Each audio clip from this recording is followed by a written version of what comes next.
thank you for coming with the snow, you guys. You're thinking, I can't survive if I don't attend this damn class, right? Yeah, you know what's really funny? This class would be a lot worse. It's 9 inches. So. Yeah, the 9 inches of snow. I was talking to a young woman teaches education here at Bellarmine this morning, and I was telling her that I do so many review sessions and stuff. And I says, but I never do review sessions with 400 level classes ever, and it's really true. Nobody found it. You guys are you'll be better next semester with that. You'll do a bunch of reviews, maybe not as many as we do, maybe not as many hours. But you'll do reviews, and you'll go, and you'll start realizing, maybe I'd have been better off to do more work on my own. Study something I don't know instead of something I do know. And then what will happen when you hit the 300 level is you'll only go into a really complex thing. You'll ask for a review. Richard won't schedule it when you probably look at Richard. You'll ask him. You'll say, Richard, can we get together and talk about this a little more? And he's always ready and willing. But he doesn't schedule them. You know why he doesn't schedule them? You do. Right? They just study some more. And when you hit the 400 level, we almost never do it. Right? I used to try to do them in auditing. It was a joke. Gee, you were telling me what you told me before. It's in the book. I read it. You told me, and now you want to tell me again. I don't need to hear it again. I need to learn it. So over time, you'll get so you need us less and less, which really hurts our feelings. That's why I like to teach 101 and 211. In 101, they really need me, and here you guys don't need me as much, do you? It's really true. And that's what we want, though. By the time you go to work, what we want you to do is read something and know how to do it. Isn't that cool? And then if you ever do a PhD, what we want you to do is create something nobody knows. Wouldn't that be fun? Discover something nobody knows. The answer is yes, it's fun. Oh, God, it's awful. Yeah, at the same time. So anyway, so that's kind of where we're going. So you guys can come to these things if you want. You can watch the review sessions on video if you want. You can come to class if you want. I don't care. What I want is for you guys to know this material when we're done. And I want you to take it with you and use it in your career. And I want you to pass the CPA exam on the first shot. I don't want you to spend $800 twice or $1,000 twice or whatever it's up to now. Once. And I don't want you to sit and do an exam for 4.5 hours more than once. Please don't. That's 3.5 some sections, 4.5 some sections. You want to do them over and over? Who in their right mind would do that? Get ready for it, go take it, pass it, go on with your life. I want you guys to do this. I love when students come back and they take the CPA exam and they say, Alan and Richard and I did this all the time. Your exams are far harder than the CPA exam. And we say, you're welcome. They gave me so much time, it made me nervous. I was done and I had an hour left. This is ridiculous. We told you not to go so fast. You did use the hour, right? You went back and looked at everything. Oh, yeah, I did. Didn't change anything. I went and looked at stuff. It's nice, guys. I'm not saying the CPA exam's easy. I'm saying we're ridiculous. You guys are aware of that, right? 3-hour take-home exam that you could maybe get done in 3.5, 4, or 5 hours. You had enough time, right? Okay, we're doing it on purpose. You guys are going to be ready. Okay, so you have some problems you want to work? I don't know why I recorded that. You guys have any problems you want to work here? Any you work on in Chapter 6 that you would like to do, or I can describe?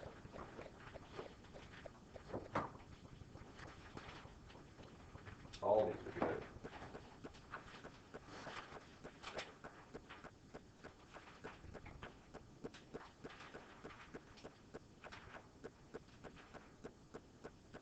You haven't worked anything? Never going to work anything? I really don't want to make up another problem for that. Purchase price for the business 6.6 would be review section 2. That's nice. How about problem 6.9? Let's try that. If they're not going to throw any out, I'll throw it. Let's do problem 6.9.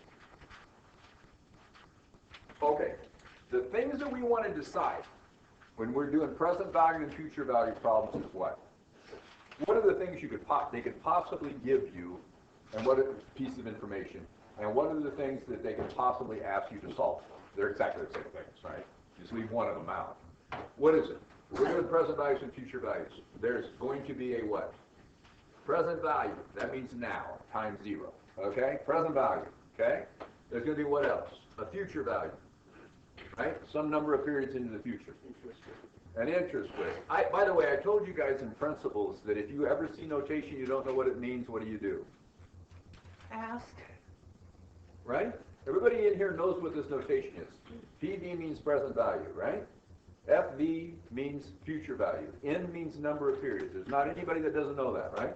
If you're ever fuzzy when you're taking calculus, for crying out loud, ask them what the variables are, right? And they put, these are just variables, right? When you put a letter out there that means something, it means something. Ask them. And what do we tend to do? What do all professors do when we start writing formulas down? Write them down and keep going, assuming everybody knows what they are. Are we born knowing what A, B, C, X, Y, and Z are?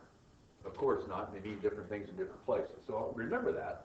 So when you're sitting in business meetings and you're being trained right out of your career, and somebody comes in and they start throwing up a bunch of notation, ask them what it stands for. And if they can't answer you, oh my gosh, they don't even remember, they haven't known it. They typically should be able to connect it to reality. What else do we need? N, I guess, right? Number of periods. Okay, it's the same N in both places. What else is there? Really, for a lump sum, it's going to be those four things, right? And one of them will be missing, and the other three they'll give you. Solve for it. Big deal. Every single problem's that. If it's written in a story problem, remember story problems in the 3rd grade, 4th grade, when they started giving you math problems and how frustrating they were? Why was it frustrating? Because we didn't pull the information out of them that we needed and write it down. As soon as you learned to do that, it was easy, wasn't it? Right? That's how you got through it. Same deal here. If it's a big, long, drawn-out problem, who cares? If it's a big, long, drawn-out real problem in real life, who cares? Everything is worth the discounted present value of the future cash flows. Work the problem. Figure it out.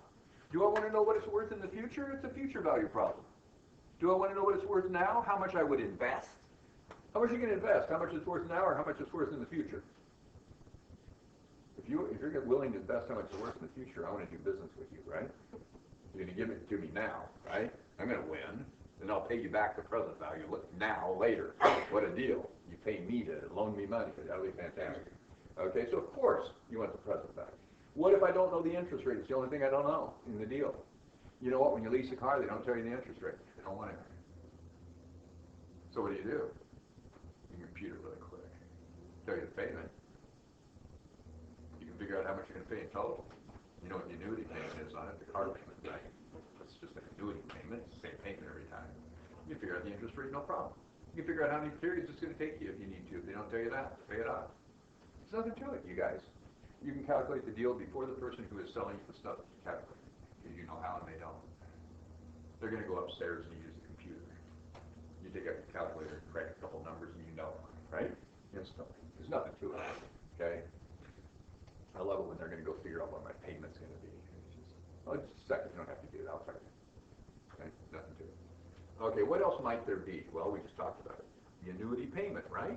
And the annuity payment can be either at what or what? Beginning of a period or end of a period. What do you call it if the payment's at the beginning? Ordinary annuity. No, beginning is due. It's due now. The beginning is due. At the end is, I guess, when you ordinarily make payments. I don't know why it's called ordinary, but I guess that's it, right? And it's on a mortgage or a car payment or something, they're at the end, aren't they? Right? They're not at the beginning. On a lease, they're typically at the beginning, right? That's how it is, okay? So due or ordinary. And what that does is it either takes away an interest period, right, or adds an interest period. If I'm doing a future value and it's a due, what did it do? Add an interest period or take one away? The payments at the beginning, you guys, every single period. What did it do? It added a period of interest to every single one, right? What if I'm going to calculate the future value? What if I'm going to calculate the present value of that, though? It takes away a period of interest. Oh, that's what drives you crazy. On a due, right? $1 right now is $1 right now. You're not going to discount that thing. And then each one, the second payment, right, is only discounted one period. If it's a due, what if it's ordinary? Well, the payments are at the end of the period. So if I'm doing a future value, it takes away one interest period, right? Because the last payment, there's no interest on because it's at the end. So there's no interest. Every single one has one less period of interest, right? If it's an ordinary annuity and I'm doing a future value. What if I'm doing a present value? Oh, I have to add one to every single one. This will drive you crazy until you get your head around it, right? And get this intuitively, you guys. What am I doing? Don't memorize like I did, right? Way back when, 100 years ago. Don't memorize how to do this stuff. And then crank stuff into a calculator. I use tables. I have fancy calculators. I use tables. I still didn't know what was going on. Until I went to work, and I figured out what's going on, because everything's valued this way. How we make money. It really is. People will give you their money voluntarily. If you give their cash now, and you take your cash later. Because they're risk averse, they're afraid, right? And because they don't know exactly how much they're paying. You do, they don't. Oh well. Transfer wealth happens. People put money in savings account at 0.5% apparently. It's down that low. 0.25%. Hundreds of millions of dollars, probably billions, are in savings accounts. So it's billions. Is it trillions? Nah, maybe not. Are in savings accounts. Banks are paying 0.5% interest to people when they're investing the money at 12%.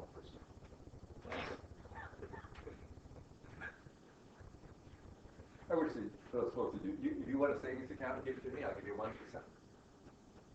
and then I'll invest it at 12. Pay you your 1%. What do you say? Can you take that deal? Who in their right mind would take that deal? No one. Don't buy an insurance annuity when you retire that pays you 1.5 or 2% when you earn 12 or 13 in stock. You're going to be a crazy person. You're going to live too long. You're going to run out of money. You're going to make somebody else rich. Don't do it. Don't go there, right? Tell them, yeah, you give me 10, it's okay. And they'll say, are you crazy? We only pay 2. Well, then I don't want it. 10 I'd take instead of 12 or 13 because it's 10 is guaranteed. 12 or 13 has risk. In fact, the risk rate is probably out of 4 or 5%. So maybe I should take even less, but I like 10 because I wouldn't. No insurance company on earth will give you that deal, right? Of course not. Because they'd lose and you'd win, right? Okay, so that's how we do it. Okay, so as you do this, each one of these, plug it in there, okay?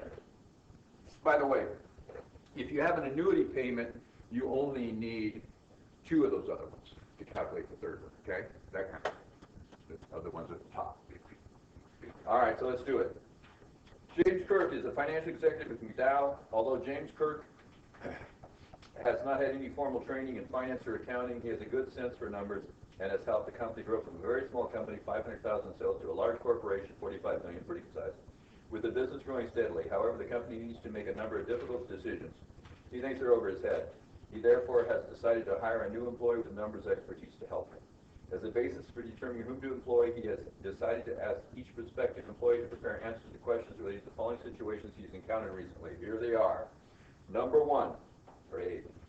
In 2013, McDowell Enterprises negotiated and closed a long-term lease contract for newly constructed truck terminals and storage facilities, freight storage. The buildings were constructed on land owned by the company. He took possession of the leased property, okay? The 20-year lease is effective from January 1st, 2014 to December 31st, 2033. Advanced rental payments of $800,000 are billed to the lessor, okay, are payable on January 1st to the first 10 years of the lease, and then it's going to be $400 for the last 10 years of the lease. Okay, it's only a 20-year lease, isn't it? Okay. What's that? In terms of what we have up here. It's an annuity due. Just like that. Okay? It's an annuity due. So I have annuity due payment. First 10 years. How much? That means it's what? At the beginning of the period. That's why he said due. How much was it? 800,000. And then the last 10 years? 100,000. All right. Those are cash flows. They're in the future. I know what they are. I have 2 different annuities. I have to treat them separately, right? Value them separately. You can't merge them together. Don't do it. Okay? If it's a different amount, it's not the same annuity, right? So it's 2 different ones. One doesn't start for 10 years, one starts now. Right? The one that doesn't start for 10 years, I'll get a value 10 years from now for that thing, right? If I want to know what it's worth now, I'd have to bring it back to now. the other direction, going future, I'd get the future value of one at the end of 10 years, the other one at the end of 20 years. I'd have to take the one that's only at the end of 10 years and go 10 more out. Just think about where you are. You can use the author's timeline thing. The folks who are at the review session were saying, agreed with me kind of the time, by the time you do the timeline, you know the timeline anyway. So why write down the timeline? But if it works for you, go for it. I could care less how you do this, as long as you get the right answer. Can you do everything in your calculator? You just have a number pop out and write it down? Sure, I don't care. As long as it's the right number. You need to know what that calculator is doing, don't you? Right? Same thing with using Excel or something. If you want to use the tables, great, I don't care. If you want to do the tables and the calculator, it's real fast anyway. You can make sure, I did it, right? I got a wire. If you don't have a fancy calculator, who cares? The tables work just fine. Is there estimates? Yeah. A quick question about using a calculator. How do you handle, what would you recommend for handling rounding errors? There aren't any rounding errors. The calculator's right and the table's wrong. The table is not enough decimal places. Okay. There's no rounding errors in the calculator. Because my calculations weren't matching the table. Yeah, but they're only off by, it depends how big the total is. Okay. If it's $100 million, you might be off by $100, right? Okay. You know, if it's thousands of dollars, you might be off by $1 or $2. All right. Doesn't matter. Okay. I'll take either one. It's all estimated anyway. Right. Okay. If it's a bond or something, if it's a real contract, you know, a lease or something, and you're valuing what the payment's going to be, you never use a table. You'd always use a calculator. Right. Or Excel, which is, you know, your calculator with computer too, right? Nowadays. Okay, so what else do we have on this thing? Let's see. Advance rental payments of $800,000 are payable to the lessor. January 1st, $400,000. Okay, we got that. McDowell has an option to purchase all the leased facilities for $1 on December 31st, 2033. Huh. Do we care about the dollar? Not really. Okay. But it's $1 20 years from now. What's the value of that? Well, I guess we'd have to discount it at the discount rate back to now. Find out what the dollar is now. It's almost nothing, right? Okay. At the time the lease was negotiated, the fair value of the truck terminals and freight storage facilities was approximately $7,200,000. If the company had borrowed the money to purchase the facilities, it would have to pay 10% interest. Should the company have purchased rather than leased? This is the lease, right? The purchase. What's the present value of the purchase? If we purchased it, we'd have to give them the money. How much is it? $7,200,000? Is that what it was? Yeah. It's probably a joke. So easy. What do you need to do? Is $7,200,000 a bigger present value, or is the present value of this lease stream a bigger present value? What do you want to do? Pay more or less for it? Less in the world I live in, right? So if that's what we'd have to pay, then what would you do? Discount at what rate? What number of periods? 20, but remember it's two different payment streams. One's 10 years and the other's 10 years, and they're separated, right? So you got to get the value, but it's really over 20 years. Do I want to know a future value or a present value? Yeah, seeing as this is a present value, if you wanted, you could compound that at 10% for 20 years. And then you could do a future value, but that's the dumbest thing I've ever heard of, right? Why would you do that? Okay, it'd still give you the same answer. They'd still be ranked properly, but don't do that. We don't want a future value. I want this. Go, do it. I even set it up for you. Big deal. If we need. You already have the answer. Yeah? Okay. The thing is smarter than you look.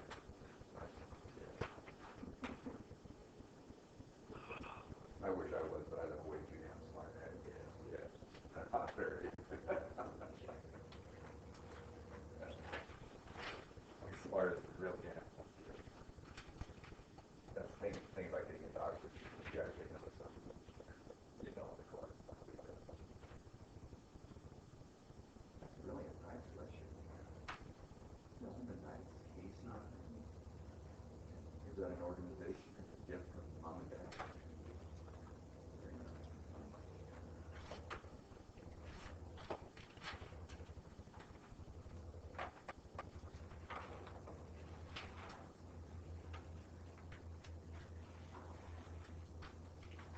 This can't be any more than 3-4 minutes, something like that. Worst thing is reading and setting it up, calculating, it's just not.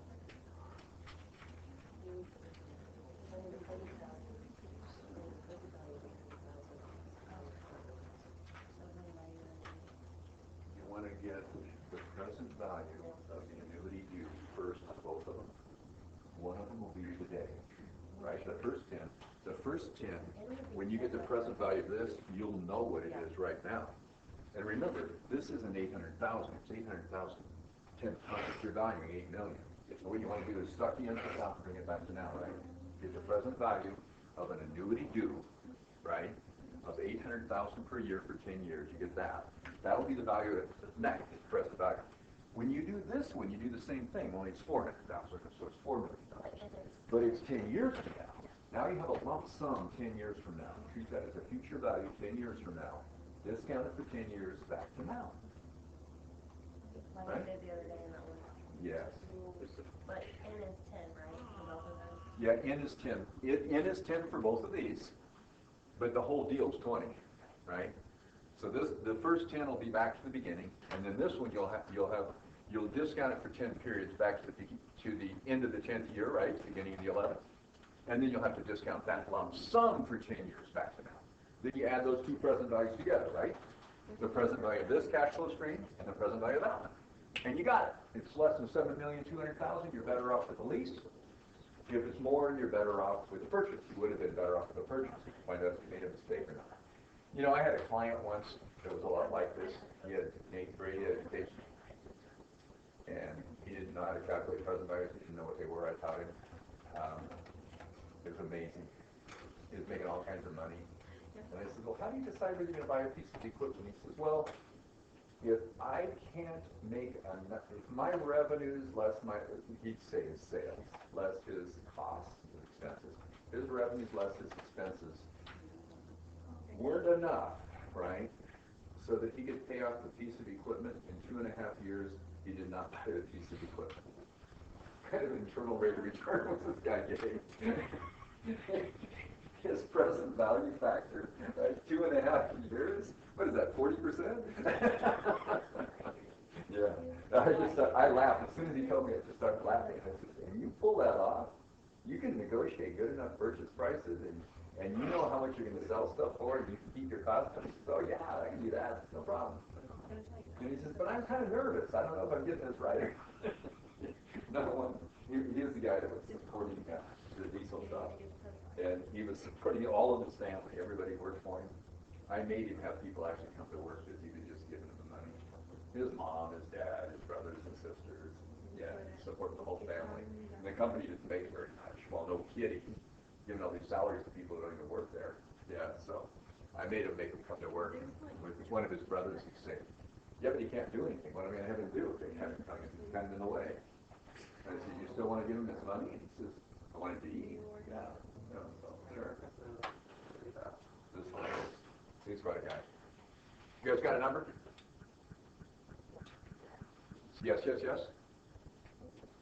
Okay, let's calculate it real quick. What do we do to calculate this thing? What's it going to be? So, what do we have? 2 annuity payments. Okay, it's annuity due payment. The first one was 800,000, is it? I'm going to, that's $8 million of value in 10 years, right? Everybody knows that. Okay, keep track of reality here. I want to know the present value at time 0 of that thing. Okay, and that's the first 10 years. So it's going to be the present value. I don't have to discount it any further. This is going to be the present value of an annuity factor. What kind of an annuity? Annuity due. Yeah, I got to get the right table. Or in your calculator, tell it that the payments are at the beginning, right? That's it. Okay, and they're $800,000. N is 10 periods, right? I is, what was it? 10%. 10%. So go look up the factor on the present value of an annuity table, 10%, 10 periods. What is that factor? 6.75902. Okay, what's worth $6.76? $10 received $1 at the beginning of each period for 10 periods, right? That's what we just did. Okay. All right. So they added up the factor for 10 different factors, right? Okay. That's what they did. One of the factors was 1 because it's $1 now. Okay. Anyway. And what's 800,000 times that? So that's going to be what the whole $8 million is worth right now. I got 5,407,216. What we're saying is that we invested $5,407,216. We could take out 800,000 at the beginning of each period for 10 periods. We will have exactly nothing left in the account, right? And we will have earned 10% interest. How much interest do we earn, of course? 8 million less 5,400,000. We'd earn 2,600,000 interest, right? Is this intuitive to everybody? Just intuitive. It's obvious. Okay? That's the present value right now because that's the first 10 years, right? The second one is also an annuity due payment, so it's going to be the same stuff. It's for 400,000. It's exactly the same factor. Told you this is easy. Because it's exactly 10 years and it's exactly 10%. It's the same factor. How much is 400,000 times that? I guess it's half that number. How much is that? 2703608. Now, what's the problem with that one? This is now. This is a present value when? 10 years from now. Okay?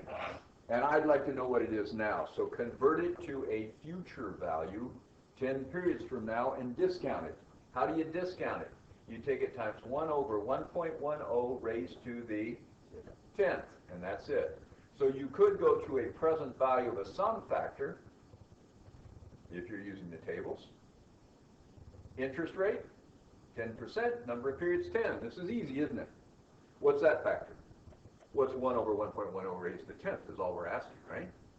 That's what's in the table. How much was it? That's a pretty small number too, 10 periods at 10%. 0.38554. So those dollars only cost us 38 cents, right? Okay.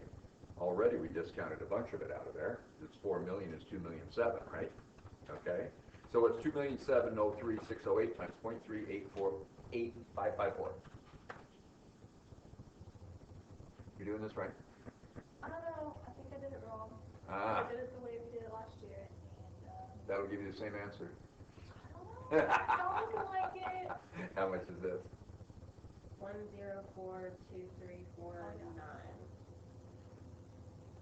But that is hard. That is a difficult way to do it. Why don't you just take? Why don't you just subtract one from the other? You can. Yeah. It's a nice shortcut. Yeah. Except this is common sense instead of math whiz. So what do? We add together that present value and this present value, and we get the total, don't we? Everybody agree with that? What is it? 649,577.56. Everybody get it? Nothing to this. You're right. It'd be faster. What could we do instead?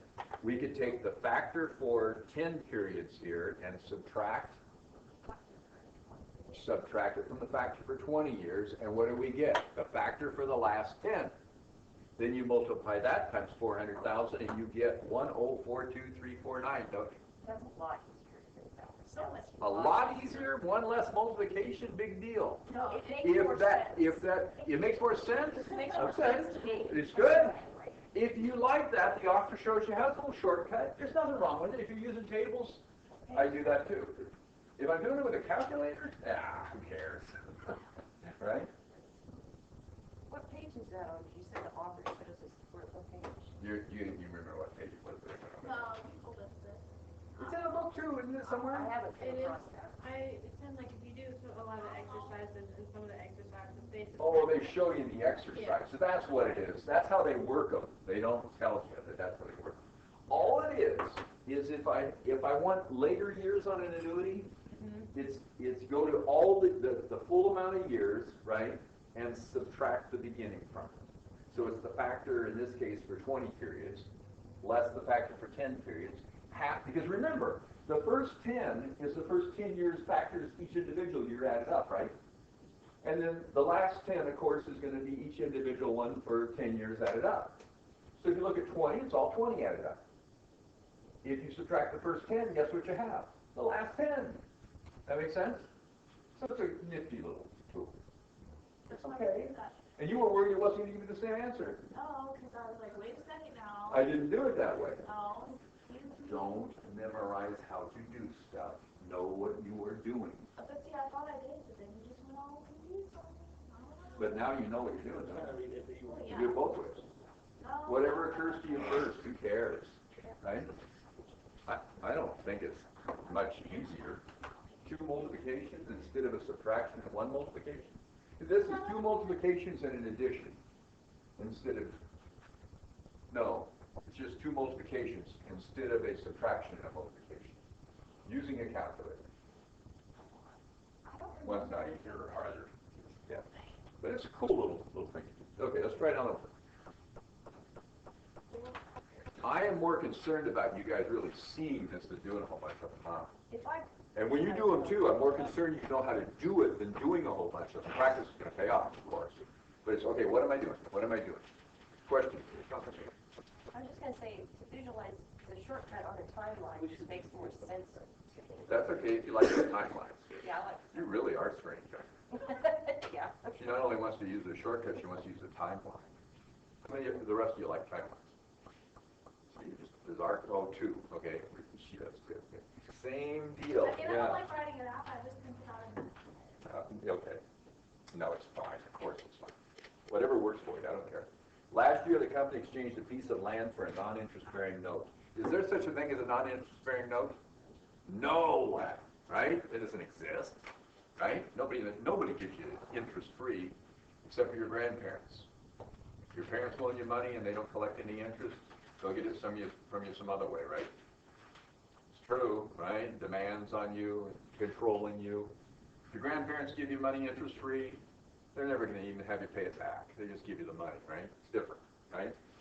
My grandkids will never borrow from me. They will be given the money. That's the way it's going to work. I'm not going to tell them that. They'd already be asking. They are. Last year, the company exchanged a piece of land for a non-interest-bearing note. The notice to be paid at the rate of $15,000 per year for 9 years, beginning 1 year from the date of the disposal of the land. What kind of an annuity is that?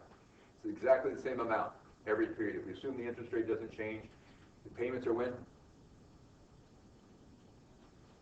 When are the payments? 1 year from the date. Yeah, so it's an ordinary. Disposal. You got it. Ordinary annuity. If the amount's the same and the interest rate stays the same, right? That's an annuity. Okay, it was $9,000. Everybody agree? We need the number of periods and we need the interest rate, I guess. 15,000. 9 years. Oh, it's 15, 9 years. Way to go, Keith. So N is 9. 15 grand. Thank you. All right. So 15 times 9 is how much? I kind of like to do that. You don't have to, but I kind of like to. I'm valuing $145,000, right, guys? 135. What do you bet the present value is?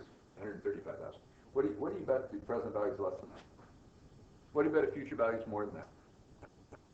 Depending which direction I'm going. I don't even know what I'm doing yet, but I know it's either less or more than that number. I kind of like to have that number. Okay? You guys know that's 9 times 15, right? That's all we did. Okay? Always. I think always. I think it's a good idea. Have an idea what you're about. Okay, let's see. 11% is the interest rate? And then what do they want to know? I bet they either want to know a future value or a present value. What does it say? Fair value. Fair value of the note. So it's present value, right? That's now. Yeah. It's not what it's going to grow to. It's what it's worth now. I want a present value. And typically we won't be calculating both.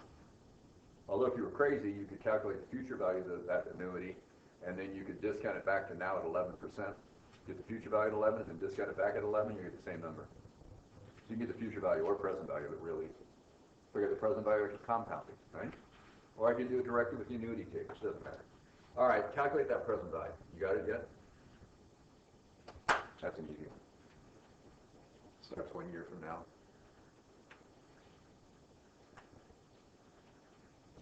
Get really good at this, you guys. You will get really good at it. Your grade in this class is just going to suck. You like that? You're technical. Pretty key. You read this like here. It's like the address, just throw means to pay within 10 days, you get a 1% discount. Otherwise, you have to pay 20 days later and 30 days, in other words, right? Full amount. Yeah, it's full amount. Is that gonna be on the, like, It's what you're going to put. the net stuff? How would I know? I don't remember. I don't remember. You don't know that 1% 10 at 30 means that if you pay within 10 days, you get a 1% discount. Either if you're buying something or selling something. And the rest is at the end of 30 days. So when you go to work and you see an invoice that says 1% or 2% or something 10 or 1% 20 or 1% 15 net 30, you're not going to know what the hell that is. I mean, yes. Yes, you are. You better. If you ask, somebody's going to think, oh my gosh, where'd you go to school? So see, and just criticize you at the same time over there. Ridiculous question. Obviously. Come on. We did that in 101.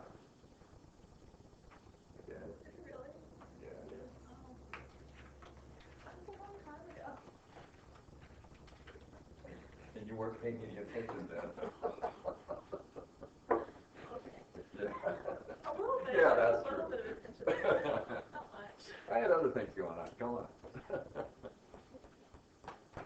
It is funny. Yeah. Is it really? Like, that's a real thing? Wow. You probably had it on quizzes and tests and stuff. That's good. You guys got values? Now I'm gonna go look. How would you set this up? By the way, can you do, the author uses division all the time, don't they? For this, and I use multiplication. Do you care which approach you use? If you like the, how would you set up the division? You have to help me.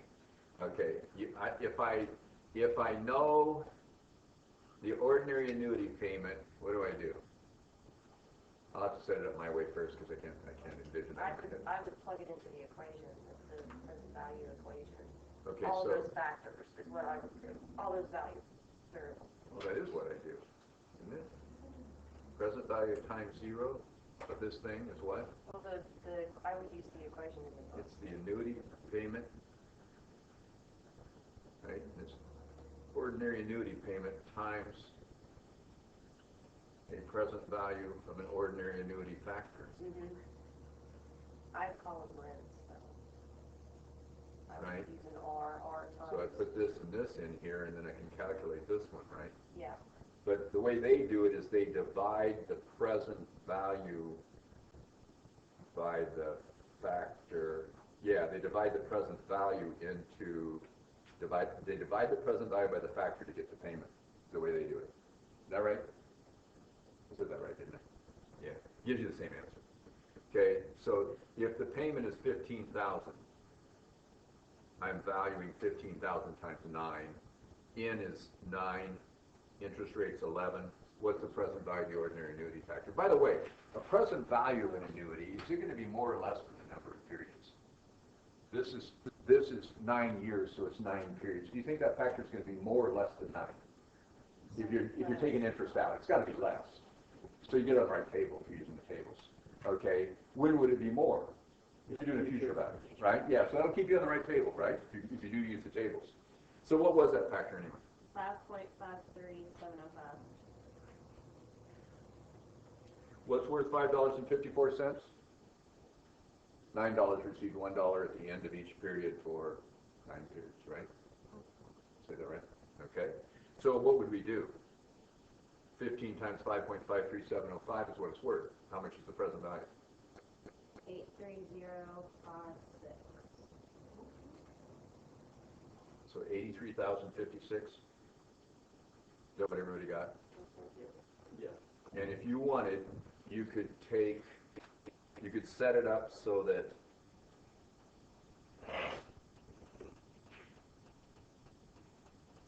how do you do the division? Yeah. Some number. Wouldn't you do the division if you didn't know your interest rate or you didn't know your period? I would set it up exactly the same way. So yeah, you can set it up this way if you want anyway. If I wanted to calculate that number, I could say, what is this number if a number 5.53705 divided into that number gives me 15,000. So if I knew that, you can set, my point is you can set it the same way every time. Okay, If I knew this one and this one, I could solve this one, right? yeah. If I knew this one and this one, I could solve this one. If I knew this one and this one, I could solve that one. So set it up the same way every time. Either set it up like this or set it up like this. Don't mess around. The other goes back and forth, and I think people get confused. Then they're memorizing formulas instead of figuring out what they're doing. Okay, you can solve for the unknown of those three real easily, right? By the way, what if we didn't know the interest rate? Let's say if what we had not known was the interest rate, what would we have done? Let's say we knew this number, right? And we knew this number, but I don't know the interest rate. You would divide it either way and then look at the present or future value table under the number of periods. That's it. Or plug into your calculator and ask it to solve for I, which is easier and more accurate. But if you don't have a calculator, the table will work fine. What would I do again? If I don't know the interest rate now, that's what I'm looking for. What would I do? I take 15,000 and divide it into 83. So see, that's where you That's what get I'm that. talking about, and if you Yeah, don't know okay. you don't know your interest or your period. So then I get 5,53705. You can do it that way if you want. Yeah, then you- Don't memorize formulas You though. wouldn't get that if you divide like 15 divided by 83. 15 into 83. Like 83 divided by 50. You could do Yeah. it either way and then look at the present value instead of future value table. Yes, I divide this one then into this Yeah. one and get that. So that's why I like to set it up the same way every time, and just solve for the one that's missing. So once I got the 553705, what would I do, guys? Go to the table, go to 9 years, get on the right table, right? It's an ordinary annuity, right? And what will you find if you go to, it's a row that's 9, right? Go across until you find that factor 5.53705, and what factor, what interest rate column are you in? It's 9%, or it's 11%, right?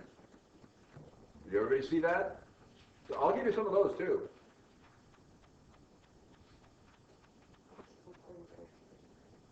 It's an ordinary annuity, not an annuity due. It's a present value of an ordinary Present value, annuity. What's that? Present value, right? Yep. So you got to define what these things are. This stuff over here is really important to you, okay?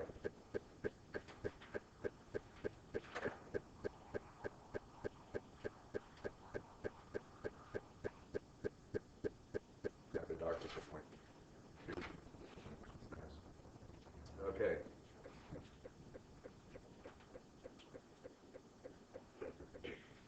Are we good? Fine? I'm fine. What does the 90,000 have anything, I mean, in the problem it says something about 90,000.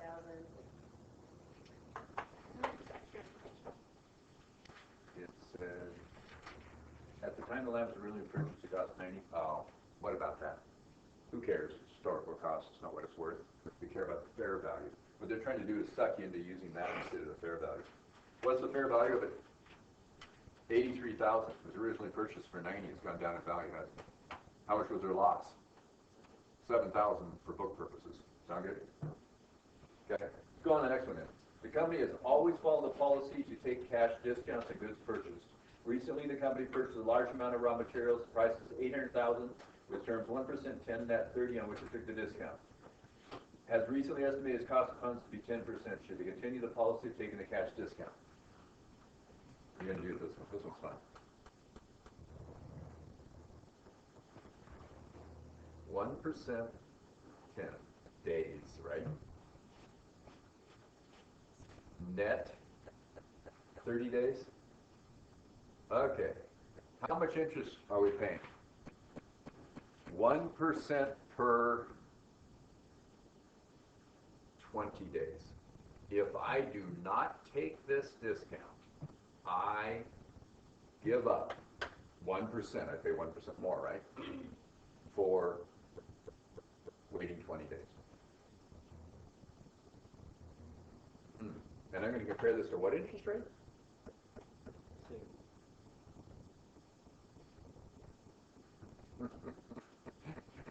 Which one's better? 1%, 10, net 30. What's your interest rate? 1% every 20 days. How many 20-day periods in a year? 18.25. 18.25 times 1%. This is 18 and 1/4% interest. Actually, a little more, right? because you have to deduct the 1% first, right? So it's a little bit more. And this is 10. Which would you rather pay, 18 and a quarter or 10? How long would it take you to answer that question? Forever, I can't remember how to do the top part. Okay, all right, just common sense. No, I don't need you to go through it, I just don't remember. I don't want you to remember how to do it. I want you to just think about this. You're waiting 20 days to pay, and you are giving up 1% for only 20 days. What's that per year? What's it per month? It's 2/3 of a month. 1%. What would be a whole month? 1.5%. How many months are there in a year? 12. What's 1.5% times 12? 18%. Why is it 18 and a quarter? Because there's 5 extra days in a year, right? There's more than 12 months in a year. Is that getting there? Is it for everybody? You're probably not the only one. This isn't something you memorize. This is obvious. If you want to calculate it properly, what would you do? It's not a dollar for a dollar. It's 99 cents, right? I'm either going to pay them 99 cents on the dollar, or I'm going to pay a full dollar. So the amount I borrowed is more, or the interest rate rather is higher. I only borrowed 99 cents. I only paid him 99 cents. So it's on 99 cents. So you'd have to take 1% divided by 99%. So it's a little more, right? It's a little more interest. It's more than 18 and a quarter. But 18 and a quarter is close enough, right, to know that that's an awful lot more than 10%. Would you ever pass discounts? Boy, you'd have to be in real trouble to pass discounts. Even at 1%. What about a 2% 10 net 30? You think like 36%? It's 36.5%. Yeah. That'd be crazy. I told you guys this in principles. When I first went to work for Oster Mushroom Farms, they were paying me $20,000 a year, I think is what I started at. And on that, which was double what I'd been. No, they weren't paying me 20. That was whenever I started. Take it back. They only paid me 12. Come on. They should double it for 2 years. But I only worked for Arthur Anderson for a year and a half when I left. I used 12,000. That's when I started. And I started out at 9,600. So, hadn't gotten crazy yet. But they gave me a huge bonus a couple of years later. That's what it took off. But anyway, when I went to work, they were not taking the discounts. They were 2% 10 net 30. And they said they were too poor. Their cost of borrowing was 12%. Interest rates are extremely high in those days. So they had a lot of inflation. Jimmy Carter, right? It was a mess. Okay? But anyway, so we had 12% interest rate, and they were maxed out on their line of credit. They didn't want to go to the bank and ask for any more money. And I convinced them to go ask the bank for more money and showed the bank how we were going to be able to pay for it. Right? 2% 10 net 30 is 36.5% interest. Right? Let's see. Pay 12 instead of 36.5. What do you gain? 24.5% interest. What's 24.5% interest times $250,000? That's about what it was, somewhere in there. It was about $250,000. What do you think? What's 24.5% interest every year? 36.5% compared to 12, right? Was 24.5% of $250,000. How much should I save? 1%. $61,000. And they were paying me $12,000. Do you wonder why I was making 20 a year or so later? Just sitting out there waiting for you. You guys are crazy. You'll run across the dumbest things you've ever seen in your life. Now, do you see why I think it's important you know that? Why I want you to know what a discount is? What it means? What do you mean when you say subtract the one or something? Well, you're really not, technically, if they do it on a CPA exam or something, you're only borrowing $99. You're not borrowing $100. you would pay them 99 now. So it's slightly more interest. It's not 1%. It's slightly more. That's all. And then you'd have to do it for a number of days in a year. That's it. I did that right, and you do 365 divided by the 20-day period. Yeah. And that's 18. Yeah. But you see why it's really a little bit more? Yeah. And we can calculate exactly what it is. What's 1 divided by 99, right? 20.1. Yeah, and then take that times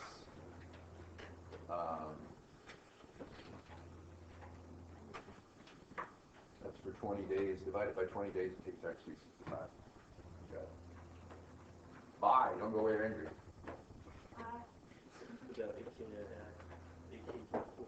18.43, not 18.25. Even more. Yeah. This is easy, isn't it? Working on your problem.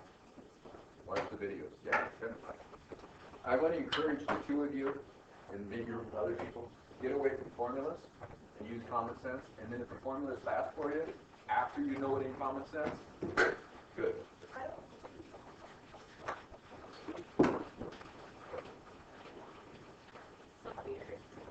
Taking the difference between those two factors kind of formula. But it's right. But it's right, too. But it's common sense. Oh, okay, all right. You're saying don't do that. Oh, you can do it if you want, I don't care. Oh, okay. If that makes just perfect common sense to you, but make sure the other way does too, right? Make sure either way does. Both of them are fine. For me, it's the same thing. Well, I know they're the same. If you can't remember, like, well, I don't know, the little bar, 1 over, whatever, that's like, did not happen. Are you calculating the factors? Are you giving us a fact? You don't have to use formulas in that sense, no. Well, the annuity formula is pretty complex looking, because it's the sum of all those factors, and then they derive the formula that's shorter, right? So if you look at it, they're like, oh wow, what's that? But that's all it is. If you intuitively understand it, just add all those factors together. You're all right. That's good. Are you going to give us a factors quicker? You can either use your book or you can. I don't know. It doesn't matter. Okay. And I do have a couple questions that weren't on the videos. Sure. That I'm just real curious about. Do annuities, now, I didn't catch this in the book, but do annuities ever compound with more frequency than annually? Oh, sure. Like, think about a bond. Think about a bond, right? It could be a semi-annual bond, real common. A 10-year bond at 8%, say, discount rate. What would it be? It's 20 periods of a semi-annual. And you cut the interest rate in half. Right. Okay. And then it would be 20 times your... 20 periods and you discount at 4%. Right. Yeah. You wanted to, Okay. did you follow that? What we did the one in the little review, I think I did it twice, in fact, where we did a value to bond. I haven't gotten all of the review reviewed yet. Okay. You want to value to bond real quick? Yeah, if you have the time. Oh yeah, sure. I'm very shaky on. Mom's not picking me up until 1:30. Laura, my wife. I didn't want to drive the Miata around. Actually, I didn't want to walk over here from the back parking lot. That's what it really was. Is there a copy machine that we can use? Yeah. She's got notes for me. Okay, sure. Okay, so let's do a bond. Okay. It's a $100,000 bond, just to make the numbers round. Okay, that's the face amount. Okay, let's say its stated interest rate, that's what's printed on the bond, is 8%. Okay. And then let's say the effective or yield rate, okay, effective or yield or market, that's what you're going to discount at, right? That's what people want to earn, is 10%. How many people want this bond if it only pays 8% based on the face amount? So it's only paying $8,000 a year, and they really would like to have $10,000 a year, right? Yeah. Because that's the effective. How many people want this bond? Nobody. You don't want 8 when you could earn 10 for the risk level, right? Right. So nobody wants it. So therefore, what are we going to have to do with the price of the bond to get people to buy it? Lower it. they're going to bid on it, right? We're going to have to sell it to them for less. And we'll sell it to them for enough less so that they actually make 10. That's what we do, okay? And let's make it semi-annual because they often are, usually are. But you know what? It could be quarterly, it could be monthly, right? For an investment. You could have quarterly payments. If you have quarterly payments, you have 4 times as many payments as there are years. If you have monthly payments, you have 12 times as many. Would you agree with me? Mm-hmm. If you have semi-annual, you have twice as many. Right. Okay, and then, I didn't give you a number of years. Let's make it a 10-year bond. Okay, so how many periods do we have? If that's all printed on the face of the bond, Yeah, how many periods do we have? N would be what? 10. No. Oh, semi-annual, I'm sorry, 20. Yeah, got it. What's my discount rate going to be? Not 10%. What's it going to be? Semi-annual. Hang on, a 4. Nope. No, 5. 5. Okay. What's the cash flow going to be for the interest? So what's my annuity payment going to be? What's my annuity payment going to be? That's based on the stated rate. It's $8,000 a year, but what is it for half a year? 4. You got it. 4,000. You see it? So it's $4,000 interest. That's not actually written on the bond. People just know it, right? 4,000 semi-annually for 20 periods. You got it? Mm-hmm. So it's an annuity, ordinary or due. It's interest. When does the interest get paid? Probably ordinary. Sure. You don't give them interest up front, right? You borrowed money if it's a bond payable. You pay the interest at the end. So if you invest in the bond, you get the interest at the end, don't you? So we know it's an ordinary annuity payment of $4,000. We know the interest rate. We're going to discount it as 5%. And we know the number of periods is 20. But there's also a sum. What's the sum? Which is, by the way, a future value 20 periods from now, right? How much is that? That's the face. You are going to get $100,000 at the end, plus you are going to get 4,020 times, which is another $80,000. This bond is going to pay off if you invest in it. $180,000. 100 the face amount and 80 of interest payments. True? No matter what you pay for it. If you pay more than 100 for it, that's what you get back as 180. If you pay less, that's what you get back as 180. With me? Mm-hmm. Yeah, Okay. I remember doing this. Yeah. It's been a while since I've done it. Your real interest, of course, the effective interest, right? The yield, the real interest on the thing is the difference between what you pay for it and 180,000. Would you agree with that? Okay. That's how much interest you really earned. If you pay more than that, it's be selling at a premium. If you pay more than the 100, and you'd make less than 80,000 interest, of course, right? Right. Because it sells for a premium because interest rates were lower. Okay. If it sells for a discount, which is going to in this case, right, because nobody wants it, right? You're going to price it down, bid it down. You're going to get paid more than 80,000 in interest over the term because you're going to pay less than 100 for it. Okay? Right. That's how bonds work. Okay. So value it. You have 2 calculations. One is for the sum, and the other is for the annuity. You got 2 different things. Periods are the same though, and interest rates are the same. Calculate both of them and add them together. That's all you do. So go ahead and do it. Value this thing. You're going to have to go off your tables then for those, aren't you? Don't we have 20 and 5% in our tables? Yeah, that's what I'm asking. But it's going to be... Or you can just calculate it. It's a ordinary annuity payment of 4,000, right? Ordinary means at the end of the period. 5%, 20 periods. You can calculate that, right? Yeah, but it's future value. But it's got a, yeah, it's a present value. I want present values. I want to know what I can invest now. Oh. Yeah, I'm calculating present values for each of them, and then add them together. I'm not investing money, right, and then having it grow. Not that way. I'm getting interest out of it in a lump sum at the end. It's different.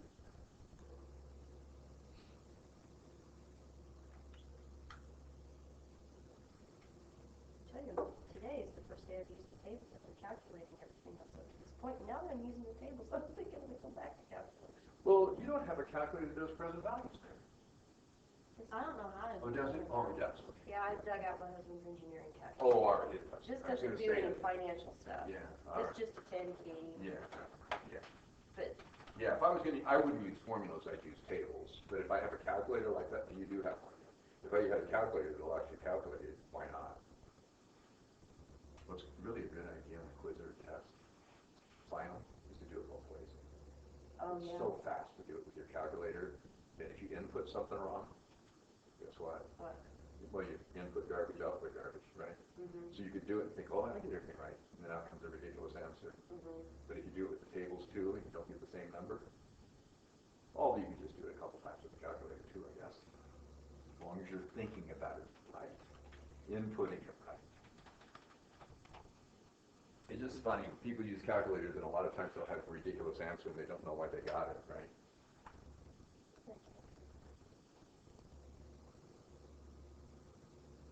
So what'd you get for a value? It's something, it's a bit less than 100,000.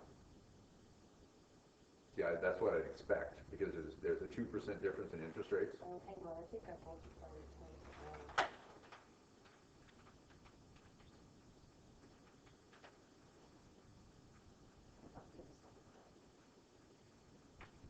Well, you're getting the present value of this 80,000 cash flow stream, which is a 4,000 annuity payment times the present value factor of an ordinary annuity, 5%, 20 periods. That'll give you the present value of that, which is less than the 80. And then this is a future value 20 periods from now. I'm going to get that 100,000 26-month periods from now, right? Yeah, so 20. So I discount this on a present value of the sum table, right? Yeah. If you're using the tables, 5%, 20 periods. No, the wrong table for that one. And then I'd add the two together. Yeah, Use the okay, future well, value. that's for the first, for the top one. Oh, so for 4,000, I'd use the right one. This is an ordinary annuity. I want the present value of an ordinary annuity. This is the present value of a sum. Right? Hi, sorry, can you sign my sheet really quick? I Oh, emailed this absolutely. morning. I didn't want to distract. Oh, no, that's all right. That's just fine. Okay. Yeah. They just got a marketing program, so they're marketing Tom. So he thinks it's marketing. They just got a marketing program. Oh, they have a marketing minor. Yes. Okay, I was going to say, They just got it. but you had to have this class for that. No, they just got it actually this week. Still not right. Thank you. I am on the correct table, right? Okay. You get one. Have fun, too. Thanks. Come on. No big deal about the class. I'm down. Doesn't matter. Thank you. No, duh. This phone's on very legal.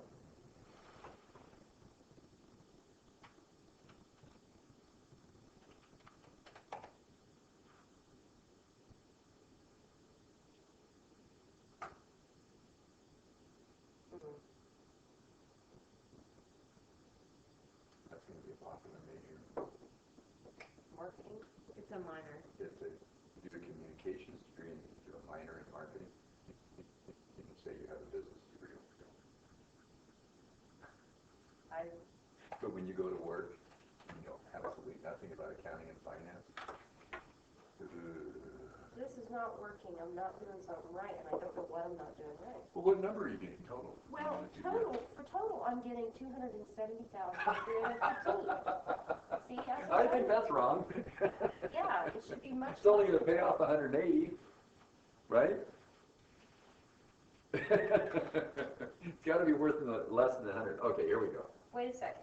I'm taking the 40,000 times the ordinary. It's not 40. Not 40, it's only 4. 4. That's probably where No, 4,000, and I'm using the Times the ordinary, present value of the ordinary ordinary annuity. annuity And when you multiply that out, that's going to be quite a bit less than the 80,000. at 5% for 20 periods. Yes, Times the 4,000 is what? 4,185. Well, what? More than that. You're valuing $80,000 here. 40-some thousand. 4,000 for the 4,000, just the 4,000, 4,985. See, I'm not doing Okay, it now, right. Look. Okay, first let's do this one because it's the easy one. Okay? I have a future That's a value, single sum. 20 periods from now, 100,000. I am going to take that times 1 over 1 plus the interest rate, which is 5% for 20 periods. This is a present value, right, at time 0. So it's a present value factor of a sum, okay? N equals 20, I equals 5%.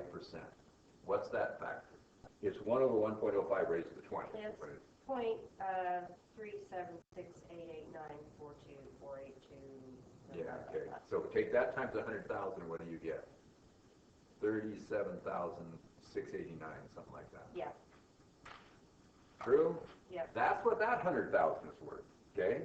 Now let's do the other piece, okay? What's the other piece? It's the annuity. It is a ordinary annuity payment. It's really sad that you had to miss in person last time out in the reviews. But you can crank through those, suffer through them, it's there. And we covered it, you know. Yeah. You can call me, feel free, over the Okay, weekend. thank you. Yeah, call me up and say, Keith, I'm watching the video and I can't figure it out, what are you doing? Okay. That'd be cool. Okay, so here we got 4,000 times, actually Saturday's better than Sunday, because I'm supposed to go tour a distillery Sunday. Oh, which one? Sample for, what's the one downtown, Oh, I don't know. they just built a new My dad did all the place. woodworking in there. That Jimmy I guess James it's really nice. What's, There's a I have some of it at home. I have the 12-year-old Bond. Jim Beam. No, well, there might be a Jim Beam one I down don't there, remember what it is, but if it's the one that has the massive bottle right as you walk in, it's like literally comes out the side of the Oh, I don't know. building. I haven't been down there yet. Well, if Haven't it been is, then down. my dad did all of the woodworking in Oh, that. cool. We'll have to go to that one too. He built the bottle and That's right. There are a couple of this is Williams. It's Williams. It might have been. Oh, Evan Williams. Alvin Williams. Yeah. I really like their 12-year-old. I think it's 12-year-old Bond bourbon. It's really It's nice. very popular in our household. We burn through that stuff pretty quick. Nice stuff. And it's cheap. Yeah, Yes, it's really I mean, good value, isn't it? Yeah, it really is. I mean, I've paid $30 for a bottle of bourbon. It's not any better than that. Yeah. It is good It's value. What, 20 or 18 or something. Okay, what this is going to be is a present value of an ordinary annuity factor, right? Yeah. And remember what that factor is 20 factors added together. Okay? So it's 4,000 times it. It's not 80,000 times it. Okay? If you took the 80 times it, that makes no sense. Right. 80 is just the total amount that I'm valuing. So it's got to be worth less than 80. That makes sense? This factor is going to be less than 20 because it's 20 periods, $20 with interest taken out of it, right? So again, we try to get to common sense with this. Okay? So what is the factor for n equals 20, interest rate equals 5%? 12.46221. Okay, and what's worth $12.46? $20 received $1 at the end of each period for 20 periods.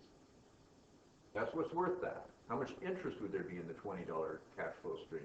Well, about $7.50, right? So what's the 80,000 worth? It's 4,000 times 12.46221. How much is that?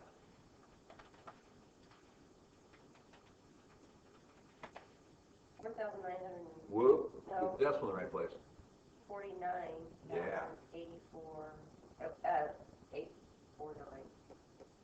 49084. Sorry, 49,849. Okay. Now what you do is you add these two together, and you got the present value of the whole bond. Got it? Yeah. How much is that? You know what you might have been doing is doing the 4,900 or something. I had the 4,000 right.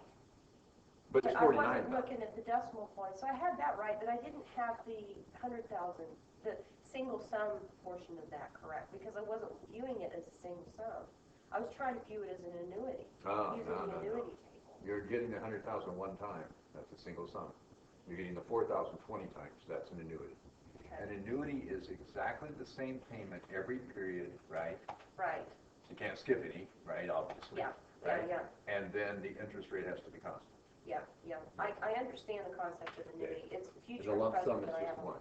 hard time with. So what do those two add up to? 87,538. So if you invest 87,538, you will have a discount of the difference between the 100,000 face and the 87,538 is about 12.5, right? Mm-hmm. That's additional interest. Okay. How much interest are you going to get? Well, it's going to pay you back 180,000 total, right? Face plus the interest. Yeah. 180 less the 87. That's it. Okay. Actually, your interest is going to be 180 less the 87, so it's 93. Is that what that is? 87. It's 100 plus 13, or 80,000 plus 13 is 93. Yeah. 93,000. Got it? Okay. We're there. Mm-hmm. So treat all these like this. Try to get them down to common sense, okay? The natural tendency for human beings is to take the shortest route possible, Mm-hmm. and we think that's, oh, well, if I can just learn this formula, I'll have it made. Mm-hmm. But then I'm going to give you something that doesn't look like the formula. No, I understand You got to that. figure out, all you're doing is you figure out when the cash flows are. That's And what's my the discount rate? biggest problem. That's my Mhm. biggest problem. Yeah. And how to visualize. I'm having a real hard time. I was fine with a single sum. But the annuities, when it comes to future and present value, I can't quite visualize that. These are the only things there are.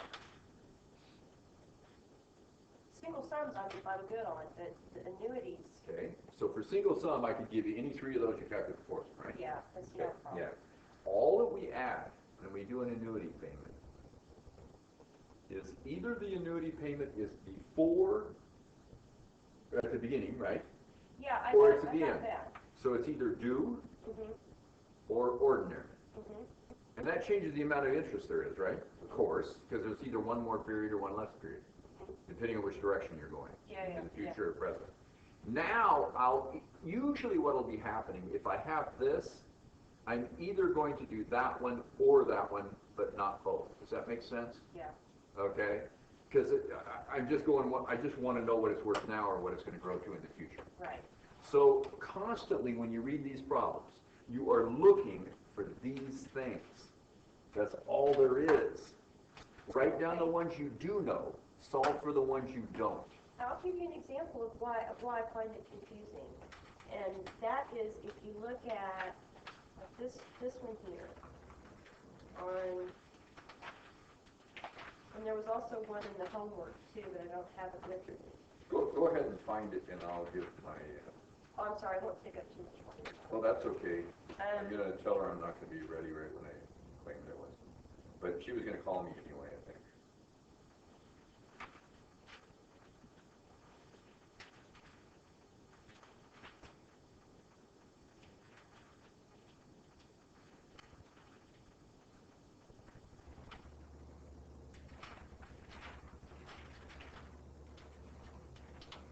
Yeah, when you're solving for others. Where are you? I'm standing out here in the cold, freezing town.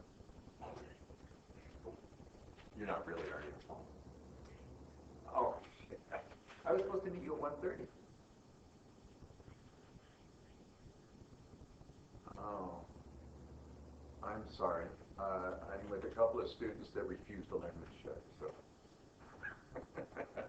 And they're listening to me. Yeah.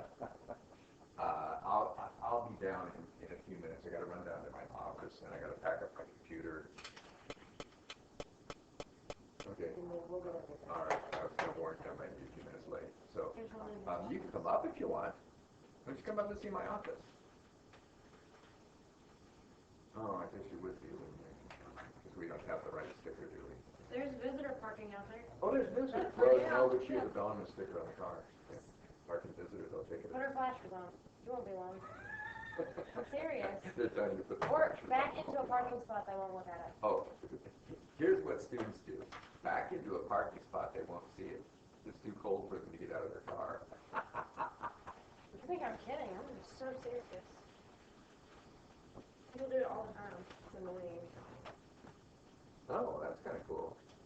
Well, you could pull down a little ways back in somewhere if you want. You don't have to.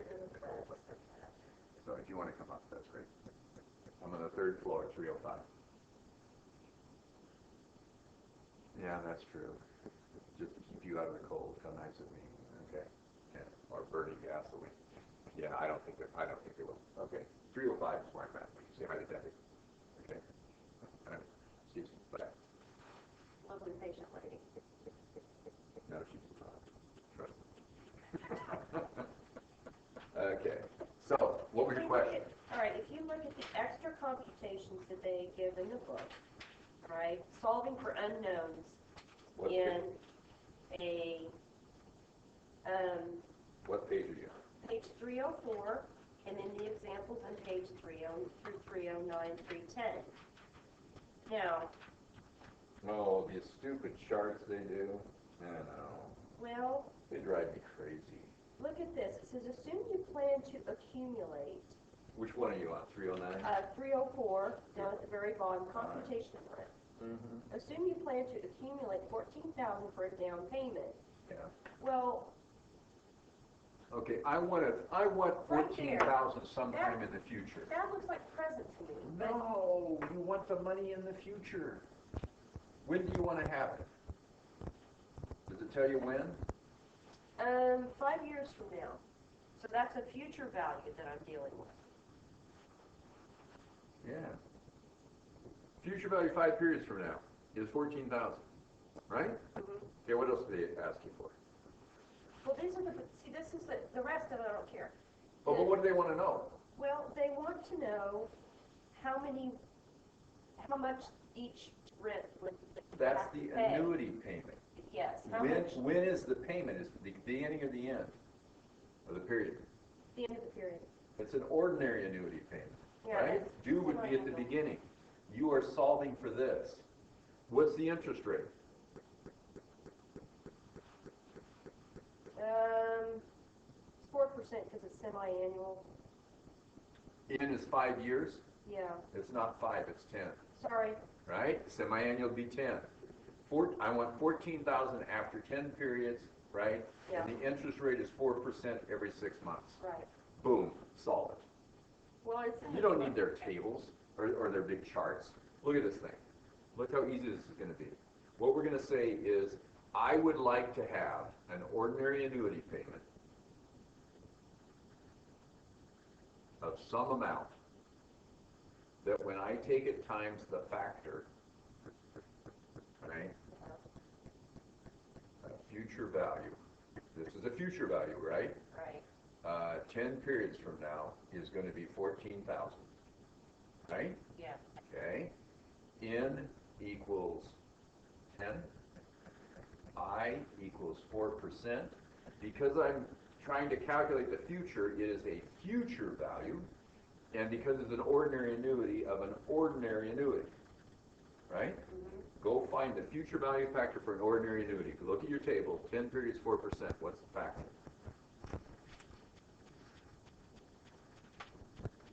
This factor, is it going to be more or less? It's 10 periods.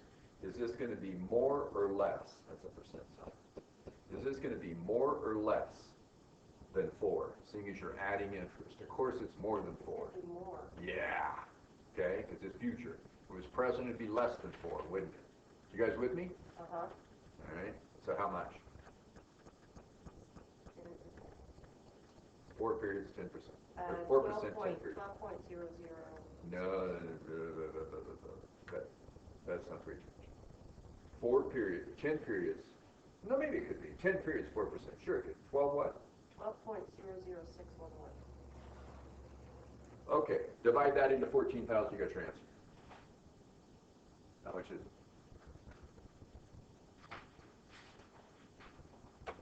116607.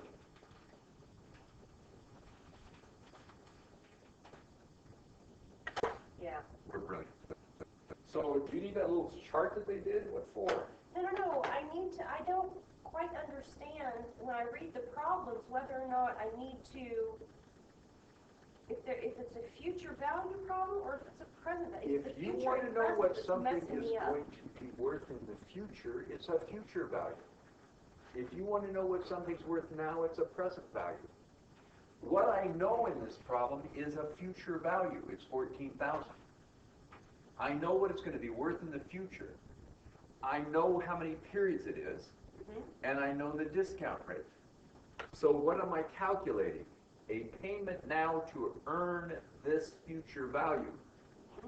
So when you set it up, you identify this as a future value. You identify this as an ordinary annuity payment. And you just divide. If you identify this one over here as a present value, it'd be a different problem, wouldn't it? Yes, it would. And then you'd be using a present value of an ordinary annuity factor to get there. So the fact that I'm not calculating the 14 doesn't change what I'm doing, right? It's still a future value. If this were a present value problem, that 14,000 wouldn't, it would be, The 14 would be a present value, Would be a and present this value. factor would be less than 10, right? yes, And then this payment would have to be a lot more. yeah. Yeah. Yeah. Don't Yeah. forget to save that. Yes, please. Okay, will do. It's the You can concept save me yelling at you guys. Yeah. of future. You got it?